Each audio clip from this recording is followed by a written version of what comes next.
संघर्ष की पूंजी देखिए कितनी प्रबल है। नंदी पर बैठकर आई हैं,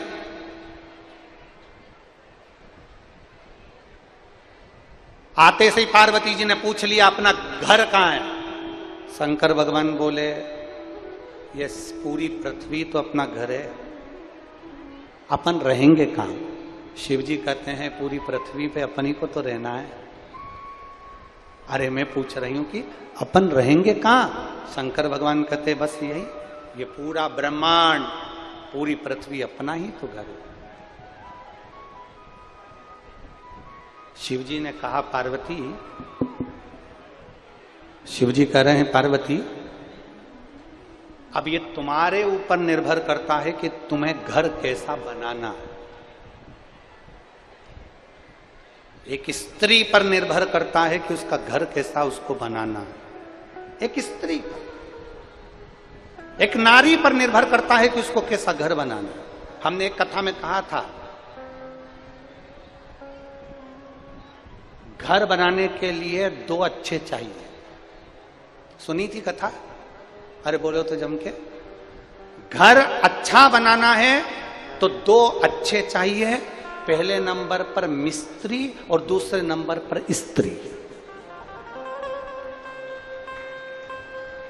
घर अच्छा बनाना है तो दो अच्छे चाहिए, एक मिस्त्री अच्छा चाहिए जो घर को अच्छे से बना दे, ढाल अच्छे से कर दे, सब कुछ अच्छा बना दे। और घर मिस्त्री बना भी देना, अगर मिस्त्री भी थोड़ा बहुत गड़बड़ है चलेगा, पर स्त्री गड़बड़ नहीं होना चाहिए। अगर स्त्री अच्छी है तो टूटे हुए झोपड़े को भी महल बना देती है। अगर स्त्री अच्छी है तो टूटे हुए झोपड़े को भी महल बना देती है। इसलिए मिस्त्री और स्त्री दोनों श्रेष्ठ होना चाहिए। मकान बनाने वाला मिस्त्री अगर मकान का ढाल सही नहीं रखता, बाथरूम का ढाल सही नहीं रखता तो पानी भरा रहता है, छत पे पानी भरा रहता है, पानी घर में टपकने लगता है। और स्त्री अगर ठीक नहीं है, जरा जरा सी बात में क्रोध करे, जरा जरा सी बात में चिड़चिड़ करे, जरा जरा सी बात में क्रोध, एक मिनट में तो अच्छी रहे चंद्र घंटा और दूसरी देर में कुसमांडा, तो क्या मतलब। मिस्त्री और स्त्री ठीक हो महाराज, अपने कर्म को करो।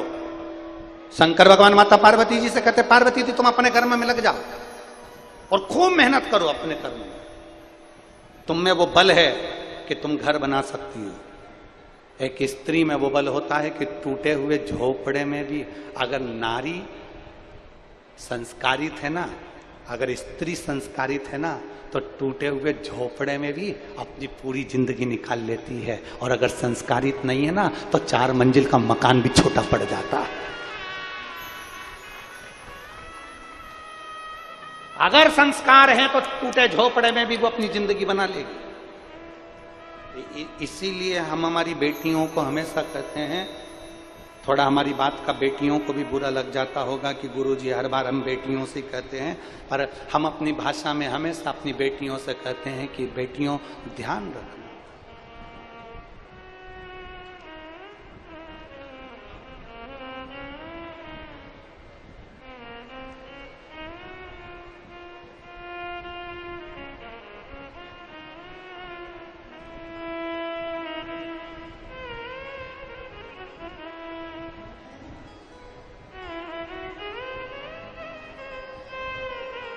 हम हमारी बेटियों से हमेशा कहते आए हैं 100 तरह के लड़के मिलेंगे,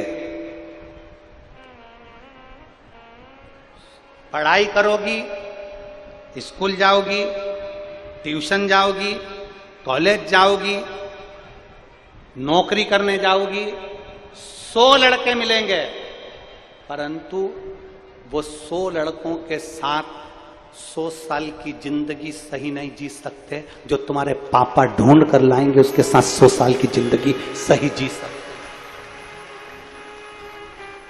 जो तुम्हारे पापा ढूंढ कर लेकर आएंगे अपनी बेटी के लिए, कोई पिता कोई हल्का फुल्का ढूंढ कर नहीं लाएगा, लाएगा तो एक श्रेष्ठ लड़का ढूंढ कर लाएगा कि मेरी बेटी के अनुकूल है, मेरी बेटी के अनुकूल। और बड़ी विडंबना का समय चल रहा है।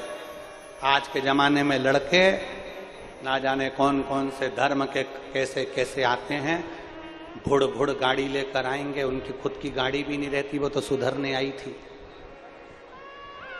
10 रुपए का डीजल पेट्रोल डला के तुमको शान दिखाएंगे, थोड़ी बॉडी शॉडी दिखाकर, और तुम्हें अपना बनाएंगे, नाम भी उसका सही नहीं बताएंगे, दूसरे नाम से तुमसे संबंध बनाएंगे, और एक दिन मालूम पड़े सूटकेस में तुम्हारे टुकड़े टुकड़े कर कर हरिद्वार में पटक कर आ जाएंगे। इसलिए मेरा निवेदन है बेटियों से, आपका पिता आपकी मां आपके लिए कभी गलत नहीं सोचेगा, आपका बाप आपकी मां आपकी महतारी आपकी मैया आपका पिता आपके लिए कभी गलत नहीं सोचेंगे। सारे निर्णय आप लो, पर आपकी शादी का निर्णय आपके मां बाप के ऊपर छोड़ दो। सारे निर्णय आप लो, पर आपकी शादी का निर्णय आपके मां बाप पर छोड़ो। वो माता पिता तुम्हारे लिए गलत नहीं सोचेंगे, अच्छा सोचेंगे। दोस्ती किसी से भी हो, ये धर्मगुप्त की दोस्ती थी, गलत जगह संगत में पड़ गया, एक दिन का गलत भोजन ग्रहण कर लिया उस धर्मगुप्त ने एक दिन का गलत भोजन ग्रहण कर लिया, और मालूम पड़े रीछ के साथ धोखा कर दिया। जरा विचार करिएगा, गलत अन्न, गलत स्थान, गलत जगह हमको बर्बाद कर देती है। बहुत ध्यान देना, सब्जी के ठेले पर मक्खी बैठती है ना, उसकी कोई कीमत नहीं होती। सब्जी तुल रही है, उस पर मक्खी बैठ गई, उसकी कोई कीमत नहीं है। किराना तुल रहा है, किराने पर मक्खी बैठ गई, उसकी कोई कीमत नहीं है। शक्कर पर मक्खी बैठ गई, उसकी कोई कीमत नहीं है। गंदे भोजन पर मक्खी बैठ गई, उसकी कोई कीमत नहीं है। पर वही मक्खी जब सोना तुल रहा हो और सुनार की दुकान में कांटे के ऊपर जाकर बैठ जाए तो मक्खी भी 5000 की हो जाती है। सब्जी पर मक्खी बैठी, उसकी कोई कीमत नहीं है।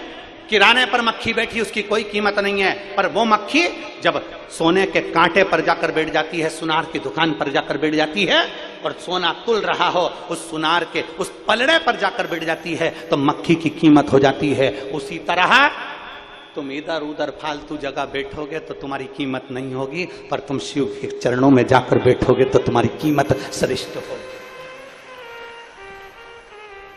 इतने सारे बैठे हैं, इन्होंने टाकीज में कभी फोन नहीं लगाया होगा कि हमको सीट दिला दो, पर कथा में बैठने के लिए अच्छे से अच्छे सूरमा को फोन लगाना पड़ता है कि मुझे कथा में बिठा दो। टाकीज में बैठने के लिए कोई फोन नहीं लगाता, मॉल में घूमने के लिए कोई फोन नहीं लगाता, पर जब शिव महापुराण की कथा होती है, कुबरेश्वर धाम से बाबा आए और शिव महापुराण की कथा कर कर जाए, तो लोग पहले से कहते हैं देखो हमारी सीट कर देना, पास दे देना, VIP पास दे देना, हम तुम्हारे रिश्तेदार, हम तुम्हारे काका जी, हम तुम्हारे नाना जी, हम तुम्हारी बुआ जी, भले थोड़ा बहुत ले लेना पर हमको बिठा देना, हम वो आए हम ये आए। जरा विचार करो, विचार करिएगा जरा। टाकीज के लिए किसी ने फोन नहीं लगाया, मॉल के लिए किसी ने फोन नहीं लगाया, अच्छे अच्छे पद और कहीं पर भी चले जाओ, कभी सम्मेलन में आधिकाधिक जगह पर चले जाओ, उसके लिए कोई फोन नहीं आएगा। पर शिव महापुराण की कथा जब अपने क्षेत्र में होती है और सूचना मिल जाती कथा हो रही है, तो पूरे अमलेश्वर वालों के पास फोन आते हैं, हम तुम्हारे रिश्तेदार, हम आएंगे हो, हमारी आगे व्यवस्था कर देना हो, खंडेलवाल जी से पहचान है कि नहीं, तुम्हारी साहू जी से पहचान है कि नहीं तुम्हारी, हो हमको बिठा देना, आगे बिठा देना, हमको बिठा देना। सबसे बड़ा टेंशन है शंकर जी के चरणों में बैठना, बड़ा भारी काम, हमें बिठा देना, बस इतनी कृपा कर